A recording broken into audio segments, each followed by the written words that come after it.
Thank you. Thank you for coming. So my good friend Will Keepin asked me to speak about my spiritual journey. I said, well, can I speak about my... First of all, it seems a little presumptuous. But secondly, I mean, if I'm going to speak about my spiritual journey, I have to talk about Steiner, and are they interested in that, and who are these people anyway? And he said, just talk about Steiner and your spiritual journey, everything will be fine. So that's what I'll do. But I also have with me a poetic invocation to Sophia, which I would like to read sometime while I'm here at this conference and while some of us are together. So I may do it today, I may do it, there's a Divine Feminine something being planned, might be okay there, I don't know. But it's not as removed as it sounds, because Sophia is a major part of Steiner's spiritual work.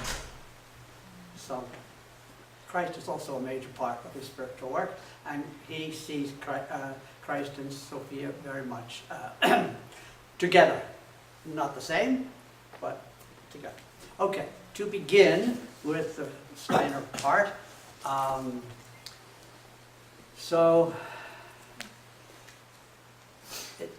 think it's safe to say that the major emphasis at this conference, InterSpirituality, is on the mystical side, that then spills over into service and love.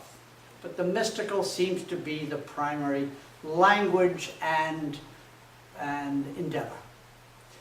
Steiner is somewhat in that, on that track, on that process, but much more than his being mystical, he is esoteric. And esoteric means he came into the world to find hard to find spiritual knowledge. He was trying to find out the great wisdom that came in the past that was lost, that needs to be updated and advanced along with the evolution of consciousness. That's what he was trying to do. So it overlaps with mysticism. It also overlaps with some kinds of philosophy, some kinds of psychology, some kinds of all kinds of things. But it's esoteric at its core, which is why I think a lot of people don't know his work so well. So let me, as a way of introducing the full account of who and what he was, let me borrow from the Buddhist tradition of the three jewels, and it starts with the teacher, and then the Dharma, which is teaching and practice, and then with the Sangha, the works. All right? Steiner was deeply involved with all three, as am I. So, who was he?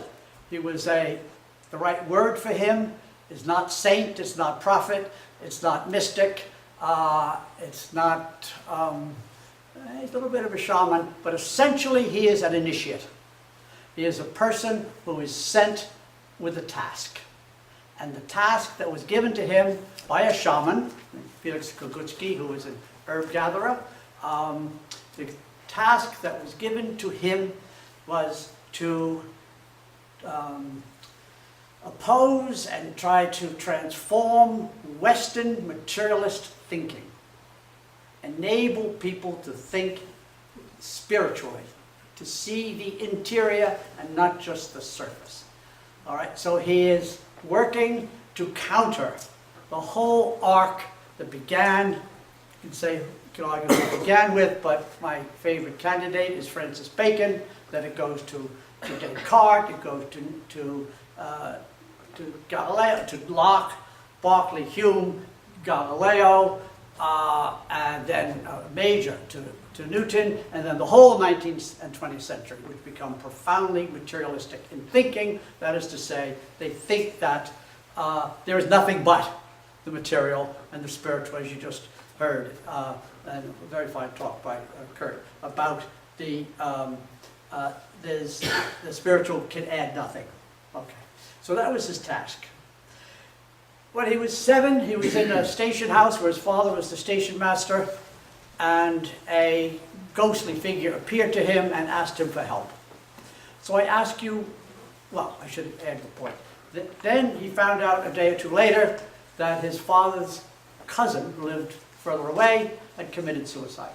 So what is the world like that a person, having crossed the threshold, would look back at where she came from and go not to a person her age, but to the 7-year-old boy? What is that like? Then he had these amazing experiences with geometry, and he started reading Kant when he was 14. So did Buber, so did Jung, so did Hannah Arendt. All began reading Kant at 14. So he then went into this great struggle with Kant, who set the limits for knowledge.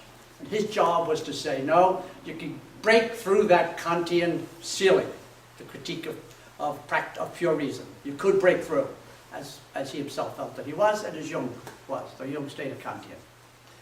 Okay, then he became, at 21, he was appointed the editor of Goethe's scientific writing. Worked on color, on light, on botany, etc., which were not well known. Goethe was known as a literary figure and not as a scientist, so Steiner did that.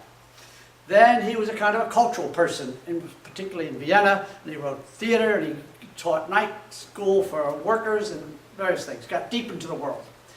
And then at 33, he finished his doctorate in philosophy and wrote a book called Philosophy of Freedom, which was his way of arguing with the whole arc of Western philosophy. It is possible to have thoughts that are truly spiritual. It is possible, and here's how you do it. There was nothing in there about Christ or angels or whatever. Nothing explicitly esoteric, but clearly it was a foundation. Then at age 39, after a great struggle with Christianity and could he find a spiritual home, could he find his own Sangha, he had an experience of cosmic Christ, which he understood in the context of evolution of consciousness. That then became the rest of his work, to try to figure out how to show high spiritual beings, the hierarchy, the Trinity, especially Christ and Sophia, working to create and guide the world. Create physical world, but also to help us to understand that the human was in the divine mind from the beginning. So it's evolution, but it's not Darwin. All right, so he then began to teach the only people who were likely to be interested in his ideas, and they were theosophists. Theosophy, which had been started in New York in 1875, was very prominent in Europe. And they asked him to be the teacher, and he said, yes, so long as I can teach my research, and they said, okay. Now, Madame Blavatsky, with whom he could have had a good relationship, had died in London in 1890, so he didn't know her. The head then was Annie Besant, who was very focused on Krishna and Buddha, and not on Christ, and so then Steiner and Besant had a separation that had a lot to do with Besant supporting Leadbeater and recommending Krishnamurti as Jesus returned, which made Steiner very upset. Okay, so then anthroposophy begins to enter into the European culture, and he gives, in the course of the next 25 years, he gives 6,000 lectures, which are published in 300 volumes. And he starts out talking about how to know higher worlds, about theosophy. He gives a whole account of the evolution of the planets on the way to Earth. Very complicated, and not everybody's taste, but it's pretty extraordinary if you can make sense of it. And then he began to give lectures on Krishna and the Bhagavad Gita. In fact, I edited a book called Bhagavad Gita and the West, with a very long introduction and his 14 lectures. Then he also spoke quite a bit about Buddha. He had a direct experience of Buddha, or so I think, but he did not know Mahayana Buddhism. And so some of what he said is kind of not so adequate about Buddhism. Pretty good on Buddha, but not on Buddhism, which is not so unusual at that time. Then he began to work on social problems. He started to lecture on karma and rebirth, and he did 4 dramas telling the